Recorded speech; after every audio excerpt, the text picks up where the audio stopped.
My parents forced me to babysit my sister's kids every weekend while she partied, so I moved states away and let them face their own chaos. I'm a 28-year-old woman, and for as long as I can remember, my parents have treated me like free labor, not family. I grew up moving from room to room, scrubbing counters, folding laundry, cooking meals, and babysitting my younger siblings, while Jessica, the golden child, drifted through life like nothing was ever her responsibility. I can still remember the way Mom would laugh at Jessica's jokes, praising her for being so funny and carefree, while Dad would pat me on the shoulder with a tired sigh and mutter something about how responsible I am. It was exhausting, but I believed it. I wanted to believe that if I worked hard enough, if I kept everything in order and never complained, they'd notice. That my effort equaled love. Weekends were the worst. I'd wake up early, make breakfast for everyone, and clean up after messes I didn't make. Jessica would roll out of bed around noon, hair still messy, clothes half on, grabbing snacks as if the house had magically prepared itself. I would smile through the frustration, because that's what I thought family did. I wanted to be the good daughter, the one everyone could rely on. Somewhere deep down, I convinced myself that this was normal, that I was supposed to carry the weight so everyone else could coast. But even then, little cracks were starting to form. One Friday afternoon, Mom called from the kitchen as I was packing my laptop to study. "Don't forget, you'll babysit the kids again this weekend," she said, tossing a sly glance at Dad. My stomach sank. That familiar twinge of resentment surged up, the same one I had been pushing down for years. I closed my laptop slowly, pretending to make notes. My plans, my time, my freedom. It didn't matter. The house had already decided for me, and Jessica didn't have to lift a finger. And yet, as I scrubbed the floor that evening, I quietly promised myself that one day, this wouldn't be my life. Something had to give. Weekends had a rhythm, and I hated it. Every Saturday morning, the alarm felt heavier than the day before, like it was chained to my chest. I dragged myself out of bed while Jessica slept in, rolling over, scrolling through her phone, her laughter from group chats echoing down the hall like I wasn't even there. The kids were already awake by the time I made it to the kitchen, hungry and cranky, fighting over toys and screeching for breakfast. I learned to move quickly, making pancakes while juggling sippy cups and spilled cereal, trying to stay 2 steps ahead of the chaos. The smell of burnt sugar and cleaning products became the backdrop of my life, a constant reminder that I was trapped in everyone else's fun. By mid-morning, the house was a war zone. Crayons smeared across the living room floor, juice stains on the couch, toys scattered like landmines. Jessica finally rolled out of bed around noon, yawning and stretching, her hair a tangled mess, slipping into clothes she hadn't folded or washed. "I'm starving. Make me some lunch," she'd call, like I wasn't already drowning in chaos. And my parents? They'd shrug from the couch, reading the paper, sipping coffee, like this was perfectly normal. "She's your sister, you know. Family helps family," they'd say when I tried to protest. I'd bite my tongue and grit my teeth, repeating the mantra I'd held onto since childhood. "If I just do it all, they'll notice. They'll appreciate me someday." But appreciation never came. Instead, the weight of invisible labor kept piling on. Every spilled cup, every tantrum, every sigh from Jessica felt like a tiny stone added to the mountain pressing down on me. And that Saturday, as I wiped up yet another sticky mess, Jessica's phone buzzed. She giggled, glanced at me, and said, "I can't believe I get to party tonight while you play nanny. Lucky me, huh?" My jaw tightened. Something inside me snapped a little that day, a spark that whispered, maybe, just maybe, I didn't have to do this forever. By the 3rd weekend in a row, I was running on fumes. My body ached from lifting, chasing, cleaning, and cooking, but it was my mind that felt completely frayed. I remember sitting at the kitchen table, staring at a pile of unpaid bills and a stack of textbooks I hadn't touched all week, while the kids ran in circles screaming, and Jessica lounged on the couch, scrolling through Instagram. The smell of spilled juice mixed with the faint scent of her cheap perfume hit me like a punch. I wanted to scream, to throw the toys out the window, to make her feel just a fraction of the exhaustion I carried. But I didn't. I just kept moving, mechanically wiping counters, picking up crayons, trying not to break.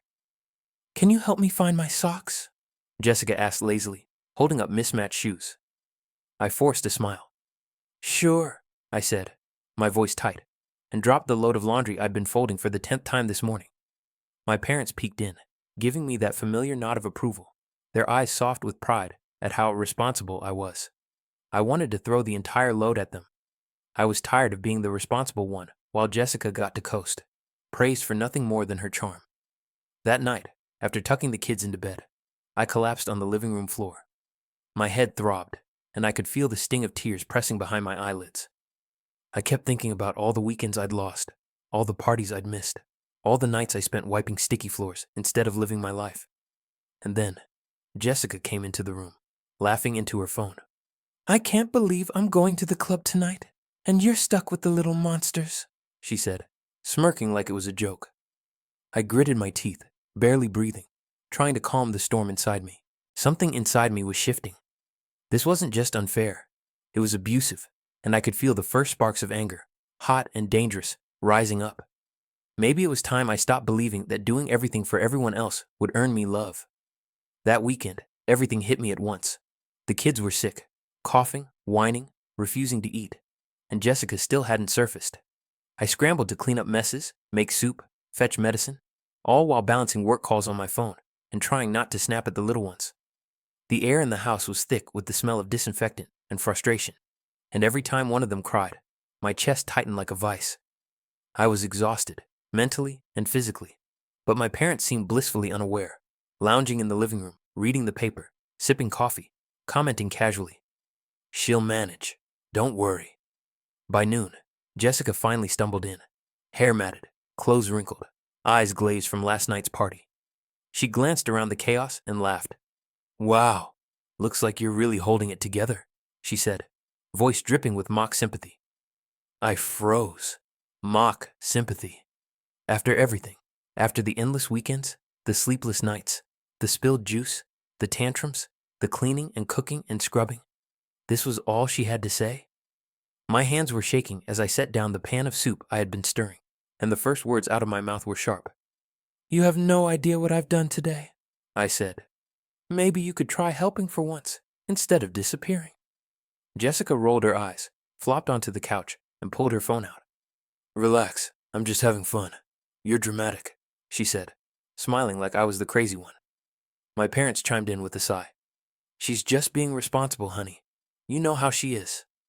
My chest burned with rage and humiliation. I wanted to scream, to throw something, to make someone finally feel a fraction of what I carried every weekend. But I didn't. I just walked into my room, closed the door, and leaned against it, letting the tears burn behind my eyes. And that's when it hit me. This wasn't just unfair. It wasn't going to change. My parents were never going to see me as anything but the reliable one. Jessica was never going to grow up. And I could either keep sacrificing myself forever, or do something. After that weekend, I started noticing something I hadn't allowed myself to feel before.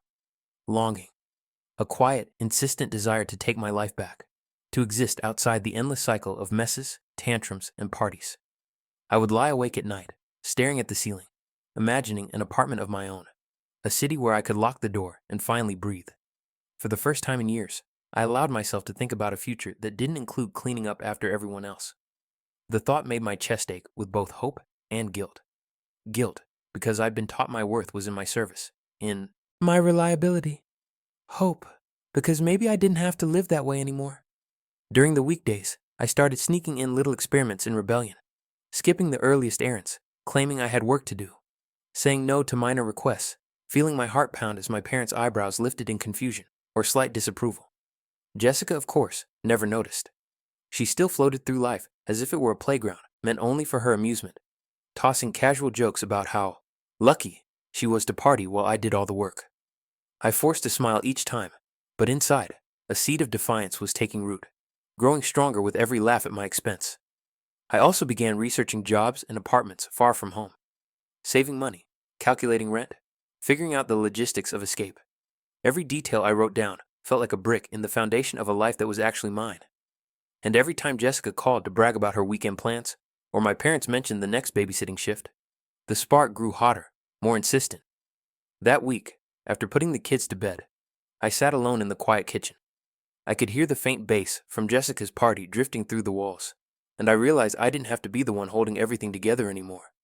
Maybe I could walk away. It all came to a head that Saturday.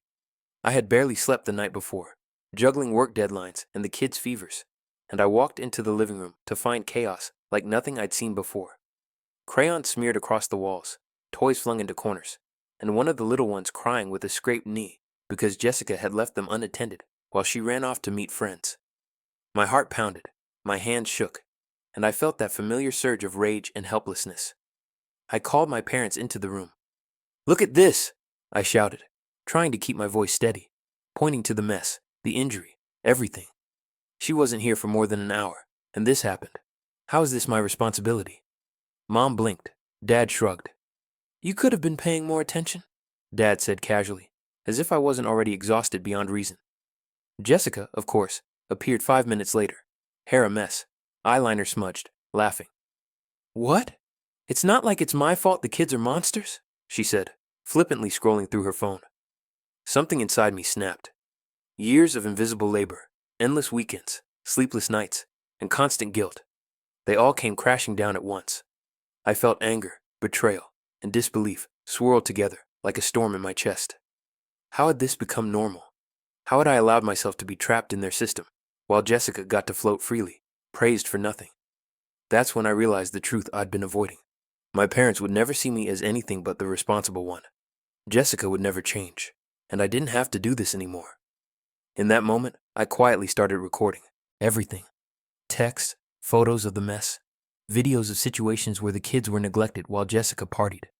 Not to punish anyone yet, not to confront them, but to validate what I already knew. For the first time, I wasn't just suffering in silence. I was arming myself with proof, preparing for the day when I would finally take control. That week, I made a decision. I was leaving. I didn't tell anyone yet, not my parents, not Jessica. It was my secret, my lifeline. Every spare minute at work or during the kids' naps was spent scouring apartment listings, calculating rent, and figuring out how far I could go before they tracked me down. I even started applying for jobs out of state, each application a quiet act of rebellion. Each resume sent a step toward freedom. It was terrifying, but for the first time in years, I felt alive, even if it was just a flicker. The subtle acts of rebellion continued at home. I stopped rushing to clean every spill, stopped responding instantly to every minor crisis, stopped smiling through exhaustion. My parents noticed, of course. "Are you okay?" Mom asked, voice dripping with concern, but mixed with suspicion. Dad just frowned, shaking his head. And Jessica, she didn't notice at all. She was too busy planning her next party, her carefree laughter echoing through the house like nails on a chalkboard. "I don't know how you do it," she said one night, flipping her hair and sipping wine while I scrubbed the floor. "You're like magical or something." My jaw tightened. Magical. I wanted to laugh at how delusional she was, but even as I played the responsible one outwardly, inside, I was preparing to break free. Every time I tucked the kids into bed, I imagined their messy little rooms as a final puzzle I would no longer solve. Every time Jessica bragged about her weekends, I filed it away like evidence that I had been right all along. I didn't owe her my life. I didn't owe my parents my weekends. I didn't owe anyone my freedom. And yet, the fear lingered. Leaving wasn't just about packing a bag or signing a lease. It was about stepping into a world where I had no safety net, no one to blame but myself if things went wrong. But the thought of staying? That felt like dying a little every weekend. The confrontation came sooner than I expected. Saturday morning, I had carefully planned to spend a quiet day with the kids while secretly finalizing my moving details. But my parents cornered me in the kitchen, brows furrowed, voices low but sharp. "We need to talk," Mom said. Dad leaned against the counter, arms crossed, eyes narrowing. I knew immediately that they'd noticed my subtle acts of rebellion, skipping errands, taking longer breaks, refusing the constant small requests. My stomach sank. "You've been slacking," Dad said bluntly. "Jessica mentioned you've been ignoring things this week. What's going on?" I took a deep breath, hands shaking, and for the first time, I spoke without fear. "I'm exhausted. I can't keep doing this every weekend. I'm not just your helper. I'm a person. I have a life. I have plans. And I'm done sacrificing everything for everyone else." Mom's eyes widened. "You can't just," she began, but I cut her off.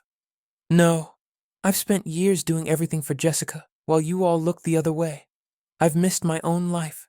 I've been responsible for everyone, and no one notices until I slip up. I'm not doing it anymore." Jessica appeared from her room, half-dressed, phone in hand. "Wow, dramatic much?" she said, rolling her eyes. "You're acting like the world's ending over a little babysitting." My hands curled into fists, and the anger I had been holding in for years bubbled up. It is ending. My world, my life, my sanity. And if you think this is a joke, you're part of the problem. The room fell silent. My parents exchanged nervous glances, unsure how to respond to the person I had become overnight. Jessica just laughed awkwardly and left, mumbling about needing to get ready for her party. That was the moment I realized the scale of change I needed to make. I couldn't just stand my ground. I needed to leave, completely. This wasn't just rebellion anymore, it was survival.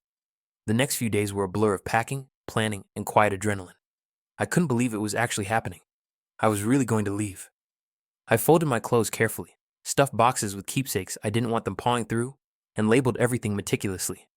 Every item I packed felt like a brick in the wall I was building between myself and the life I had been forced to live. The house, the chaos, Jessica's laughter echoing through the walls. It was all behind me soon. I kept my plans secret, texting a friend out of state about available apartments, calculating travel costs, and making sure I had enough money to last a few months. The kids were blissfully unaware. I hugged them tight, whispered goodnight, and promised we'd see each other soon, though I didn't know when or if my parents would even let that happen. It was bittersweet, loving them, but also finally prioritizing myself. The morning of my departure, my parents noticed the boxes. What's all this? Dad asked, feigning calm, though his eyes betrayed panic. Mom stood beside him, hands clenched. I just smiled faintly. It's my life, I said simply. I'm leaving. I can't keep living like this. I need to breathe. I need space. And I need to live for me. Jessica wandered in, hair unbrushed, phone in hand. You're leaving? She said, smirking. Good luck paying bills and adulting. I wanted to laugh at her ignorance, at her smugness, but instead I shook my head. You'll see soon enough, I said quietly, voice steady. I drove away, windows down, the wind hitting my face, the city skyline fading behind me. For the first time in years, I felt the weight lift off my shoulders. Every mile was a declaration. I was reclaiming my life, my weekends, my sanity.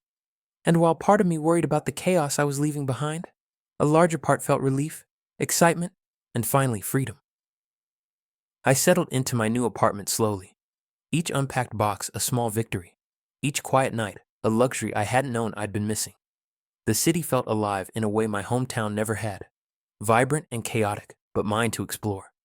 I went grocery shopping without a toddler tugging at my sleeve, cooked for myself without someone demanding snacks mid-step, and slept through the night without someone crying in the next room. Freedom, I realized, wasn't loud or dramatic. It was the silence of choice. And yet, even from hundreds of miles away, I could feel the chaos I left behind.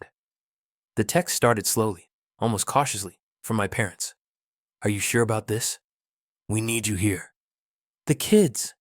Every message felt like a tug at my chest, but I didn't respond. Let them figure it out. Let them feel the weight they always expected me to carry.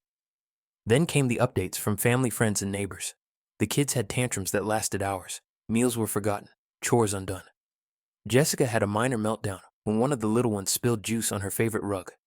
Mom and Dad were overwhelmed, constantly calling each other, trying to manage the house without me. Each story I heard, each little disaster, made a quiet part of me smile. Not cruelty, not revenge, but satisfaction that for once, they couldn't rely on me to fix everything. I was rebuilding my life. I went for long walks in the evenings, finally starting the freelance work I dreamed of, making new friends who didn't treat me like a servant, and rediscovering hobbies I'd abandoned. The apartment smelled like lavender and clean laundry instead of bleach and spilled cereal.